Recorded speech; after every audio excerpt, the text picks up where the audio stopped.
সুপ্রিয় দর্শক, আপনাদের আবারও স্বাগত জানাচ্ছি। আপনারা জানেন যে মানুষের মৌলিক চাহিদার মধ্যে রয়েছে খাদ্য, বস্ত্র, বাসস্থান, চিকিৎসা ও শিক্ষা। ঠিক সেই চিকিৎসা খাতকে গুটি কয়েকজন ডাক্তার ব্যবসা পুঁজি বানিয়েছে।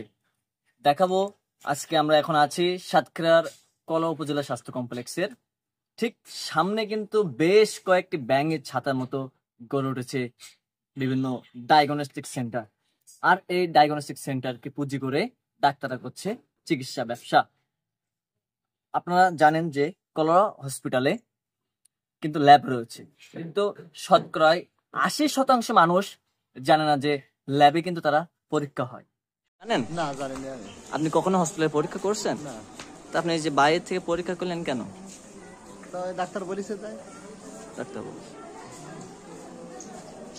শুধু তাই নয়, আর এই ল্যাবের পরীক্ষার বিনিময়ে বিভিন্ন ডায়াগনস্টিক সেন্টার ডাক্তাররা পাচ্ছেন 50%। যদি 400 টাকার টেস্ট করা হয়, ডাক্তার পাচ্ছে 200 টাকা।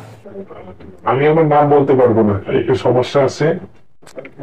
আমাদের ডায়াগনস্টিকে যে টেস্ট গুলো হয় তার 50% আমরা ডক্টরদের দিই, আর 50% আনুষঙ্গিক খরচ থাকে। ডায়াগনস্টিকের বিদ্যুৎ বিল, অন্যান্য খরচ থাকে। আমরা প্রায় 50%, আমরা তাহলে আপনার 400 টাকা যদি হয় তাহলে 200 টাকা আমরা পাই, আর 200 টাকা ডাক্তার। মানে যদি 400 টাকা হয় তাহলে আপনার 200 টাকা পান, আর 200 টাকা কে পাই? ডাক্তার পাই, যে রেফার করে যায় সে। যে রেফার করে দেয় সে পায়।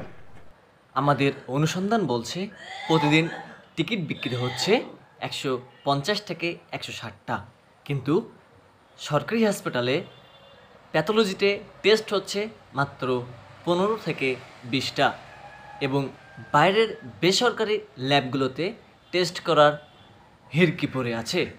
আসলে এই শস্যের মধ্যে ভূতকে। হ্যাঁ সুপ্রিয় দর্শক, যেমনটা বলছিলাম যে চিকিৎসা খাতকে পুঁজি করে চলছে ব্যবসা। ডাক্তার বলছে কেন রোগী বাইরে ডায়াগনস্টিক সেন্টার যাচ্ছে আমি জানি না, আর ডায়াগনস্টিক সেন্টার বলছে কেন আমাদের ল্যাবে রোগী আসছে জানি না। অথচ সরকারি হাসপাতালে চলছে খুবই অল্প টাকায় চিকিৎসা, কিন্তু সেই অল্প টাকার চিকিৎসা শতকরা 80% মানুষ জানে না যে সরকারি হাসপাতালে হচ্ছে পরীক্ষা। কে এই শস্যের মধ্যে ভূত, কিভাবে হচ্ছে ভূতের তৈরি, সেটি দেখাবো আগামী পর্বে। ততক্ষণ আমাদের সাথেই থাকুন। ধন্যবাদ সকল।